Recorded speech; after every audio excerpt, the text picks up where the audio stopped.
कलयुग का सुदामा। गौतम एक गरीब गुजराती था। किसी तरह हीरो के व्यापार और एक दो बंदरगाह चलाकर रूखी सूखी रोटी खाता था। उसकी गरीबी का आलम यह था कि वह, उसकी पत्नी, उसके बच्चे, उसका ड्राइवर, माली, पायलट, गार्ड और उसके हजारों कर्मचारी बड़े ही फटेहाल और गरीब थे। एक सुबह जब उसके पास अपने जेट में भरवाने के लिए एविएशन फ्यूल के पैसे भी नहीं रहे, तो बीवी ने ताना देकर कहा, तुम तो कहते थे डिग्रीधारी तुम्हारे मित्र हैं।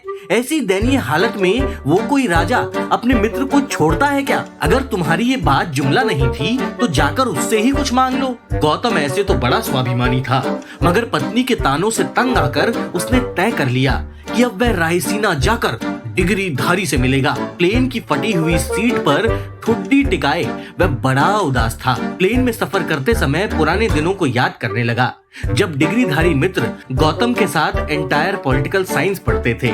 मने पढ़ते क्या थे, कभी गिलहरी बनते थे, कभी शेर, कभी मगरमच्छ पकड़कर हॉस्टल में ले आते। इतने में प्लेन रायसीना में लैंड कर गया।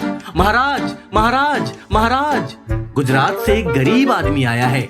उसका कोट फटा हुआ है, टाई उधड़ी हुई है, पैंट में पैबंद है और अपना नाम गौटी ब्रो बताता है और कह रहा है कि वो आपका मित्र है।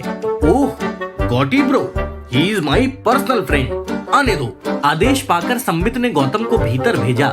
डिग्रीधारी ने उसकी दीन दशा देखी तो कैमरे की ओर देखकर फफक फफक कर रोने लगे।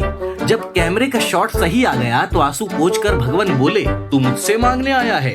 अरे कमीशन में क्या लाया है? गौतम ने हाथ जोड़े, अपनी सारी कंपनियों के पेपर उनके सामने रख दिए। कहा, आपके नाम कर देता हूँ। प्रभु मुस्कुराए, ये घाटे और कर्जे वाली कंपनियां लेकर मैं क्या करूंगा मित्र?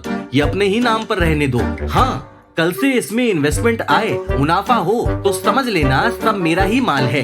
यह कहकर प्रभु ने एक मुट्ठी पेपर उठाए, फिर दूसरी मुट्ठी पेपर उठाए। बाकी पेपर तीसरी मुट्ठी में उठाने ही वाले थे कि गौतम पैरों में गिर गया। बोला, दया निधान, कम से कम 33% तो मेरे पास छोड़ दो। गौतम प्लेन उठाकर वापस गुजरात पहुंचा। देखा तो साम्राज्य के सारे पोर्ट, खदान, पीएसयू उसके नाम हो चुके थे। जहां तहां का काला धन उसके खातों में आ चुका था। बीवी मुस्कुरा रही थी। उसके हाथ में फोर्ब्स की लेटेस्ट कॉपी थी। गौतम का फोटो लिस्ट में दूसरे नंबर पर चिपका हुआ था। गौतम ने फोर्ब्स की किताब हाथ में ली, डबडबाई आंखों से अपनी तस्वीर देखता रहा। आंसुओं की झिलमिल के बीच किताब में उसे अपनी जगह डिग्रीधारी की छवि दिखाई दे रही थी।